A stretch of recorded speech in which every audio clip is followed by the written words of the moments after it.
नमस्कार मित्रों, हमारी सीरीज चली है एपिसोड नंबर 14 की, जिसमें हम बात कर रहे हैं भृगु संहिता की। भृगु संहिता के अंतर्गत आज हम बात करने जा रहे हैं कुंभ लग्न के षष्ठम भाव में यदि सूर्य स्थित हो तो उसके क्या फलादेश होंगे। प्रथम भाव में 11 नंबर का मतलब होता है कुंभ लग्न। कुंभ लग्न में सूर्य सप्तम भाव का स्वामी होता है। सप्तम भाव का स्वामी होकर जब अपने भाव से व्यय भाव अर्थात कुंडली के छठे भाव में स्थित हो जाता है तो ये सप्तम भाव के सापेक्ष नेगेटिव फल प्रदान करने वाला बन जाता है। देखिए, हमने बात करी थी 6, 8 और 12 तीनों भाव त्रिक भाव होते हैं। जब हमने भावों के सिद्धांत की बात करी तो आपको इस बारे में बताया था। चतुर्थ भाव, सप्तम भाव और दशम भाव, ये तीनों ही भाव केंद्र भाव होते हैं। तो जब केंद्र भाव का स्वामी त्रिक भाव में स्थित होता है तो यह एक नेगेटिव फल प्रदान करने वाला हो जाता है। हमने आपको एक और सिद्धांत भी बताया था कि जब शुभ भाव का स्वामी अशुभ भाव में होता है, अशुभ भाव में बैठता है, तो शुभ भाव का स्वामी अशुभ हो जाता है लेकिन उस भाव को शुभ कर देता है। इट मीन्स कि यहाँ पे सूर्य, सप्तम भाव का सूर्य जो शुभ कंटेंट्स लिए हुए है, जब वो छठे भाव में जाता है तो सूर्य खुद तो अशुभ हो जाएगा, छठे भाव के कंटेंट्स को खुद ले लेगा। इसका मतलब खुद तो अशुभ हो जाएगा लेकिन छठे भाव को शुभ कर देगा, रोग ऋण और शत्रु के भाव को शुभ कर देगा। तो यहाँ पर सूर्य की महादशा, अंतर्दशा और सूर्य की उम्र मतलब 22 साल की उम्र तक व्यक्ति को विशेष रूप से कष्ट प्रदान करने वाला ये बन जाता है। व्यक्ति को अथवा व्यक्ति के पिता को कष्ट प्रदान करेगा, लेकिन 22 प्लस की एज के बाद यह शुभ फल प्रदान करने वाला होता है। छठा भाव होता है रोग का, सूर्य होता है रोग प्रतिरोधक, तो ये एक डॉक्टर बनाने के भी योग उत्पन्न करता है। तो ऐसा व्यक्ति डॉक्टर भी हो सकता है। यहाँ से इसकी सीधी दृष्टि 12th हाउस पर है। 12th हाउस पे इसकी शत्रु राशि है।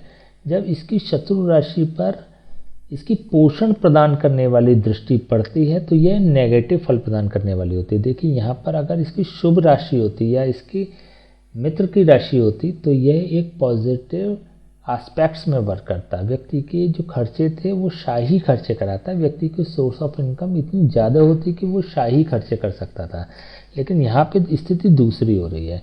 यहाँ पर क्योंकि इसकी शत्रु राशि है, इसलिए जब सूर्य यहाँ पर दृष्टि देगा तो ये नेगेटिव फल प्रदान करने वाला होगा। व्यक्ति के ओवर एक्सपेंसेस होंगे, अपव्ययी व्यक्ति होगा, कमाई से अधिक खर्चे होंगे, तो ये भी व्यक्ति को कष्ट प्रदान करने वाला बन जाता है।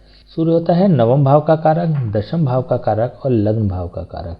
नवम भाव के सापेक्ष यदि देखें तो यह सूर्य अपने से दशम भाव पर स्थित है, तो व्यक्ति को भाग्यवादी बनाता है, भाग्यशाली बनाता है। व्यक्ति कम मेहनत में बड़ी सफलता, कम मेहनत में बड़ा रिजल्ट्स प्रदान करने वाला ये बन जाता है। दशम भाव के सापेक्ष देखें तो ये दशम भाव से नवम भाव पर है। इट मीन्स कि यह व्यक्ति को वेल सेटल्ड कराता है, प्रोफेशनली सेटल्ड कराने का कार्य करता है। व्यक्ति जल्दी एक अच्छी उम्र में मतलब 22 प्लस की अवस्था में व्यक्ति सेटल्ड हो जाता है या सेटल्ड की तरफ यह बढ़ा देता है व्यक्ति को। यदि लग्न भाव के सापेक्ष देखें तो ये अपने जो छठे भाव पर है, रोग स्थान पर है, तो ये वही व्यक्ति को रोगी बनाएगा अथवा व्यक्ति का जो वातावरण बनाएगा वो कहीं ना कहीं रोगी या रोग से संबंधित होता है। इट मीन्स कि अस्पताल में कार्य करने वाला या मेडिकल फील्ड पे जहाँ पर रोगियों से इसके संपर्क रहते हैं वहाँ पर कार्य करने वाला अथवा स्वयं रोगी होगा। रोग कौन से दे सकता है? हालांकि यहाँ पर इसकी मित्र की राशि में स्थित है, चंद्रमा की राशि और चंद्रमा सूर्य का मित्र है, परस्पर दोनों मित्र हैं, तो यहाँ पर इसे ऐसी संभावना कम है कि व्यक्ति को रोगी बनाए। संभावना इस बात की अधिक है कि मेडिकल फील्ड में इसको व्यक्ति को महारत दे दे या मेडिकल फील्ड से इसको टच करा दे।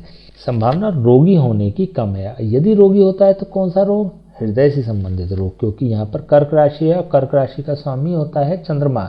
चंद्रमा लंग्स का कारक होता है और चतुर्थ भाव काल पुरुष के हृदय में निवास करता है। चतुर्थ भाव और कर्क राशि, इसलिए हृदय रोग होने की संभावना प्रबल हो जाती है। अब इसके हम उपाय की बात कर लेते हैं। यहाँ से यदि यह स्थिति एक मेडिकल फील्ड से रिलेटेड नहीं बनती है या संघर्ष आपका अधिक होता है तो सीधे इसको 11th हाउस में शिफ्ट करा दें। इसके लिए रविवार के दिन महिलाएं अपने सीधे हाथ की कलाई में, पुरुष अपने बाएं हाथ की कलाई में तांबे का कड़ा धारण कर लें, जिससे कि चीज़ें बेहतर हो जाएंगी। इसके अलावा अन्य किसी उपाय की आवश्यकता नहीं है करने की। ठीक है, तो आज हमने बात करी कुंभ लग्न के छठे भाव में यदि सूर्य स्थित हो तो उसके क्या फलादेश होंगे। नेक्स्ट वीडियो हम बात करेंगे कुंभ लग्न के सप्तम भाव में यदि सूर्य स्थित हो तो उसके क्या फलादेश होंगे। तब तक के लिए हमें आज्ञा दीजिए। नमस्कार।